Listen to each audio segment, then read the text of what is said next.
जय माता दी। माता रानी आप और आपके परिवार पर अपनी असीम कृपा बनाए रखे। आज हम देवी भागवत पुराण की 60वें दिन की कथा में छठे स्कंद का 6वां अध्याय शुरू कर रहे हैं। बोली अम्बे मात की जय। व्यास जी बोले, इस प्रकार पर प्राप्त उन देवता और तपस्वी ऋषिगणों ने परस्पर मंत्रणा करके बत्रासुर के उत्तम आश्रम के लिए प्रस्थान किया।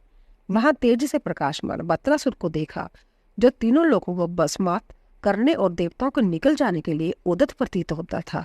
ऋषियों ने बत्रासुर के समीप जाकर देवताओं की कार्य सिद्धि के लिए उससे सामनीति तुरंत तथा रस में प्रिय वचन कहा। ऋषि बोले, सब लोगों के लिए भयंकर हे महाभाग बत्रासुर, आपने इस संपूर्ण ब्राह्मण को व्याप्त कर लिया है, परंतु इंद्र के साथ आपका बैर आपके सुख को नष्ट करने वाला है।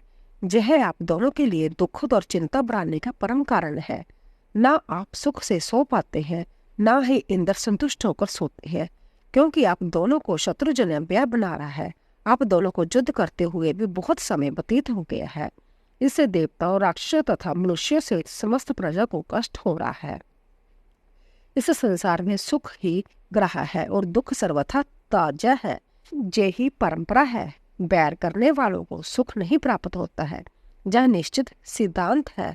इसीलिए युद्ध प्रेमी वीर इंद्रिय सुख को नष्ट करने वाले युद्ध की प्रशंसा करते हैं, किंतु श्रृंगार रस के प्रेमी विद्वान उसकी प्रशंसा नहीं करते। पुष्पों से भी युद्ध नहीं करना चाहिए, फिर तीक्ष्ण बाणों की तो बात ही क्या। युद्ध में विजय ही हो यह संदेह पद है, परंतु उसमें बाणों से शरीर को पीड़ा प्राप्त होना निश्चित है। जय समस्त विषभ देव के अधीन है, उसी प्रकार जय पराजय भी उसी के अधीन है। अंत उन्हें देवदीन जानकर युद्ध कभी नहीं करना चाहिए। समय पर स्नान, भोजन, शय्या पर शयन और सेवा प्रायण पत्नी जय ही संसार में सुख के साधन है। बाण वर्षा से भयंकर, खंडक प्रहार से अंधक, रोदर तथा शत्रु को सुख प्रदान करने वाले संग्राम में युद्ध करने से क्या सुख प्राप्त हो सकता है। ऐसा स्पष्ट कथन है कि युद्ध में मरने से स्वर्ग सुख की प्राप्ति होती है। जय तो प्रलोभन और प्रेरणा देने वाला तथा निरर्थक वचन है। ऐसा कौन मंदबुद्धि है जो शरीर को अस्त्र शास्त्रों से घायल कराकर सियार और को से नोचवा कर स्वर्ग सुख की प्राप्ति कामना करेगा। हे बत्रासुर, इंद्र के साथ तुम्हारी स्थायी मित्री हो जाए, जिससे तुम्हें और इंद्र दोनों को निरंतर सुख की प्राप्ति हो।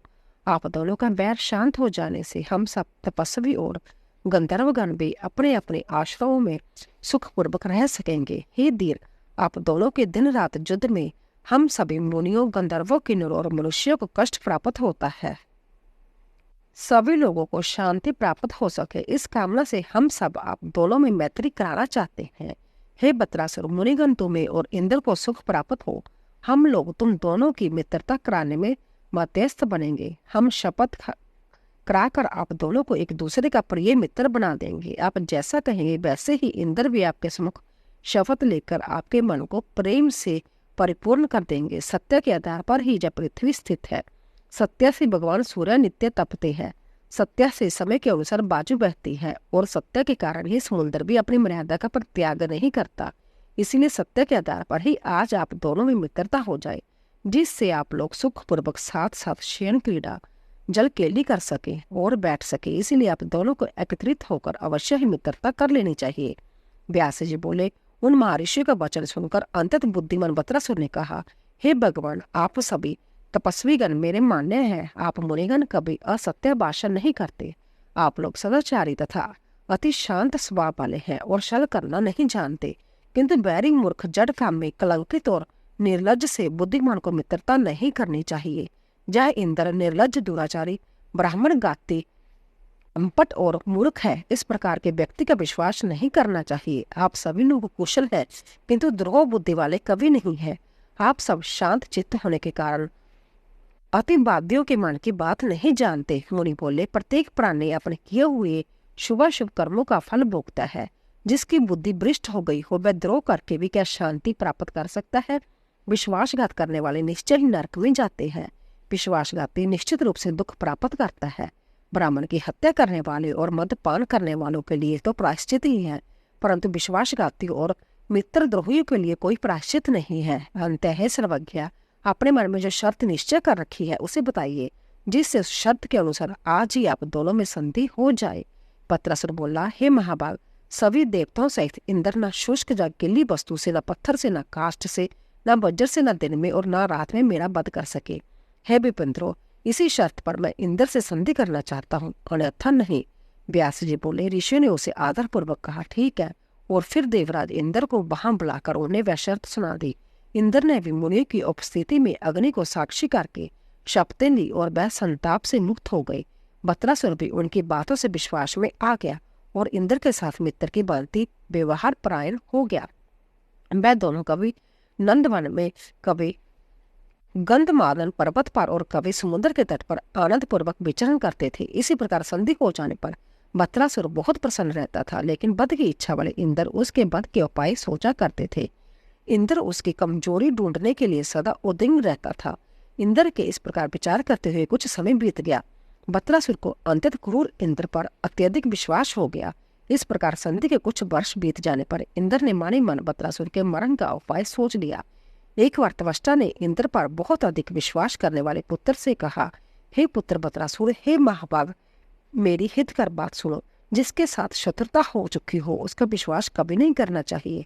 इंद्र तुम्हारा शत्रु है। वह दूसरों के द्वारा तुम्हारे गुणों में सदा दोष ढूंढा करता है। वह सदा लोभ से उन्मत्त रहने वाला, सबसे द्वेष रखने वाला, दूसरों का दुख देखकर सुखी रहने वाला, पर स्त्रीगामी, पाप बुद्धि, कपटी, छिद्रमवेशी, दूसरों से द्रोह करने वाला, मायावी और हंकारी है। जिसने कि एक बार माता की उदर में प्रवेश करके उसके गर्भ को 7 भागों में काट डाला। तब उन्हें रोते देखकर उस नरदेवी ने उनके भी पृथक पृथक 7 भाग कर दिए। इसीलिए हे पुत्र, उस पर किसी प्रकार का भी विश्वास नहीं करना चाहिए। हे पुत्र, पाप करने वालों को द्वारा पाप करने में क्या लजा। व्यास जी बोले। इस प्रकार पिता द्वारा कल्याणकारी वचनों से समझाए जाने पर भी आसन मृत्यु बत्रासुर को कुछ भी चेत नहीं हुआ। एक दिन इंद्र ने उस महान दैत्य को समुद्र के तट पर देखा।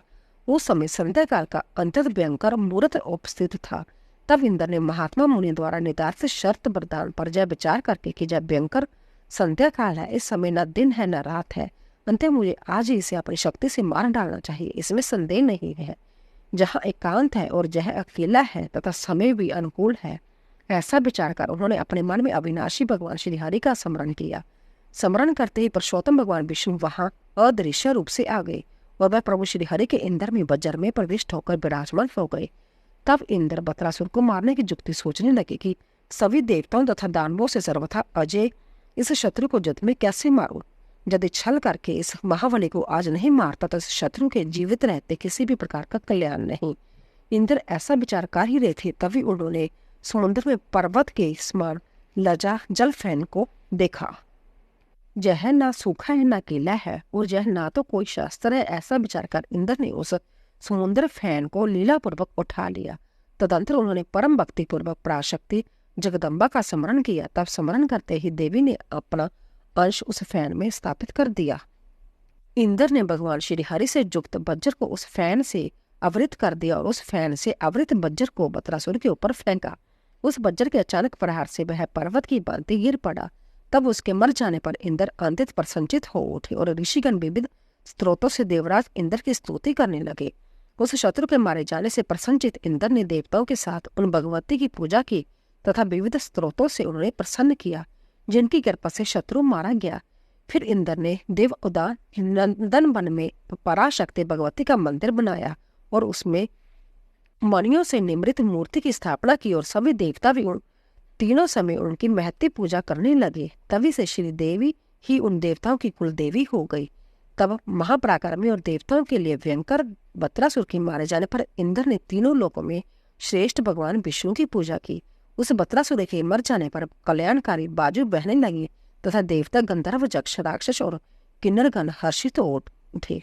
इस पर भगवती पराशक्ति के समुद्र फैन से संयुक्त होने और उनके द्वारा विमोहित किए जाने के कारण बत्रासुर सहसा इंद्र के द्वारा मारा गया। इसीलिए वह भगवती देवी संसार में वितर नयनंत्री इस नाम से विख्यात हुई और वह बत्रासुर चूंकि प्रकट रूप से इंद्र के द्वारा मारा गया था, इसीलिए उसे इंद्र के द्वारा मारा गया ऐसा कहा जाता है। 7वां अध्याय। व्यास जी बोले। इस प्रकार उसे घिरा हुआ देखकर माने मन हत्या के भय से सशंकित भगवान विष्णु वैकुंठ लोक को चले गए। फिर इंद्र भी व्यावित होकर इंद्रपुरी को चल दिया। उस शत्रु बत्रासुर के मारे जाने पर मुनिगण भी भयग्रस्त हो गए कि हमने शल पुरंजा कैसा पाप कृत्य कर डाला। इंद्र का साथ देने से हमारा मुनि नाम व्यर्थ हो गया है। हमारी ही बातों से बत्रासुर को विश्वास आया। विश्वासघाती के संग से हम सब भी विश्वासघाती हो गए हैं। पाप की जड़ और अनर्थकारी इस ममता को धिक्कार है, जिसके कारण हम लोगों ने छल पूर्वक शपथ ली और उस असुर बत्रासुर को धोखा दे दिया। पाप करने का परामर्श देने वाला, पाप करने के लिए बुद्धि देने वाला, पाप की प्रेरणा देने वाला तथा पाप करने वालों का पक्ष लेने वाला भी निश्चय ही पापकर्ता के समान पाप बाजन होता है। बज्जर में प्रविष्ट होकर बत्रासुर की हत्या करने में सतगुण के मूर्त रूप भगवान विष्णु ने इंद्र की सहायता की और उसे मारा। अंत उन्होंने भी पाप किया। स्वार्थ प्रायण प्राणी पाप से व्यावृत नहीं होता। विष्णु ने इंद्र का साथ देकर सर्वथा दुष्कृत कर्म किया है। 4 पदार्थों धर्म, अर्थ, काम और मोक्ष में से 2 ही रह गए हैं और 2 समाप्त हो गए हैं। उनमें भी प्रथम पदार्थ धर्म और चतुर्थ पदार्थ मोक्ष दोनों त्रिलोक में दुर्लभ हो गए हैं। अर्थ और काम ही सबके प्रिय और प्रशस्त माने गए हैं। धर्म और अधर्म की विवेचना जब बड़े लोगों का वाचिक दम्भ मात्र ही रह गया है। इस प्रकार मुनिगण भी बार बार मन में संताप करके उदास मन से उत्साहित होकर अपने अपने आश्रम को चले गए। हे भारत, उधर अपने पुत्र को इंद्र द्वारा मारा गया सुनकर त्वष्टा दुख से संतप्त होकर अंततः दुखित हो रोने लगा। उन्हें इससे बहुत वेदना हुई। तदंतर जहां वह बत्रासुर गिर पड़ा था, वहां जाकर उसे उस स्थिति में देखकर त्वष्टा ने विधि पूर्वक उसका परलौकिक संस्कार कराया। फिर स्नान करके जलांजलि देकर उसका उदर्व देहिक कर्म संपन्न करने के पश्चात उन शोक संतप्त त्वष्टा ने पापी और मित्रघाती इंद्र को इस प्रकार शाप दे दिया कि जिस प्रकार शब्दों से प्रलोभित कर इंद्र ने मेरे पुत्र को मार डाला है, उसी प्रकार वह भी विधाता द्वारा दिए हुए महान दुख प्राप्त करे। इस प्रकार देवराज इंद्र को शाप देकर संतप्त त्वष्टा सुमेरु पर्वत के शिखर का आश्रय लेकर अंतत कठोर तपस्या करने लगे। जनमेजय बोले, हे पितामह, बत्रासुर को मारने के लिए बाद इंद्र की क्या दशा हुई? उन्हें बाद में सुख मिला या दुख, इसमें मुझे बताइए। व्यास जी बोले, हे महाभाग, तुम क्या पूछ रहे हो? इस विषय में तुम्हें क्या संदेह है? किए गए शुभ अशुभ कर्म का फल तो अवश्य ही भोगना पड़ता है। देवता, राक्षस और मनुष्य सहित बलवान या दुर्बल कोई भी हो, सभी को अपने द्वारा किए गए अंतत अल्प या अधिक कर्म का फल सर्वथा भोगना ही पड़ता है। भगवान विष्णु ने वित्रगाती इंद्र को इस प्रकार की मति प्रदान की थी। वह विष्णु उनके बज्जर में प्रविष्ट हुए थे तथा उनके सहायक बने थे, परंतु विपत्ति में उन्होंने किसी भी तरह सहायता नहीं की। हे राजन, इस संसार में अच्छे समय में सभी लोग अपने सब बन जाते हैं, किंतु देव के प्रतिकूल होने पर कोई भी सहायक नहीं होता। पिता, माता, पत्नी, सहोदर, भाई, सेवक, मित्र एवं और सुपुत्र कोई भी देव के प्रतिकूल हो जाने पर सहायता नहीं करता। पाप या पुण्य करने वाला ही उसका भागी होता है। बत्रासुर के मारे जाने पर अन्य सभी लोग चले गए। इंद्र तेजहीन हो गए। सभी देवता उसकी निंदा करने लगे और यह ब्रह्म हत्यारा है ऐसा मंत्र मन में कहने लगे। कौन ऐसा होगा जो शपथ खाकर और वचन देकर अंतत विश्वास में आए हुए तथा मित्रता को प्राप्त मुनि के को मारने की इच्छा करेगा? उसकी यह बात देवताओं की सभा में, देव और दानों में तथा गंधर्वों के समाज में सर्वत्र फैल गई। हत्या करने की इच्छा वाले इंद्र ने आज एक ऐसा दुष्ट कृत्य कर्म कर डाला। मुनि द्वारा विश्वास दिलाए गए बत्रासुर को छल पूर्वक मार करके मानो इंद्र ने वेदों की प्रामाणिकता त्याग कर सोगतों का मत स्वीकार कर लिया। इंद्र ने छल करके अंततः साहस से शत्रु को मार डाला। वचन देकर भी जिस प्रकार छल पूर्वक जब बत्रासुर मारा गया, वैसा विपरीत आचरण इंद्र और विष्णु के अतिरिक्त कौन होगा जो कर सकता है? इस प्रकार कथाएं कर तथा और भी बातें लोगों में व्यापक रूप से होने लगी। इंद्र भी अपनी कीर्ति नष्ट करने वाले तरह तरह की बातें सुनते रहे। संसार में जिसकी कीर्ति नष्ट हो गई है, उसके कुलुषित जीवन को धिक्कार है। रास्ते में जाते हुए ऐसे व्यक्ति को देखकर शत्रु हंस पड़ता है। राजऋषि इंद्र, तुमने कोई पाप नहीं किया था, फिर भी कीर्ति नष्ट हो जाने से वह स्वर्ग से गिर गए थे, तब पाप करने वाला कैसे नहीं गिरेगा? राजा ज्याति का बहुत थोड़े से अपराध पर पतन हो गया था। इसी प्रकार एक राजा को 18 युगों तक केकड़े की जोलनी में रहना पड़ा था। भृगु की पत्नी का मस्तक काटने के कारण अच्युत भगवान श्री हरि को ब्रह्मा शाप से मकर आदि रूपों में पशु जोनियों में जन्म लेना पड़ा था। विष्णु को भी बामन होकर जाचना के लिए बलि के घर जाना पड़ा। तब यदि को कर्मी मनुष्य दुख पाए तो क्या आश्चर्य है। हे भारत, श्री रामचंद्र जी को भी भृगु के शाप से वनवास काल में सीता से वियोग का महान कष्ट उठाना पड़ा था।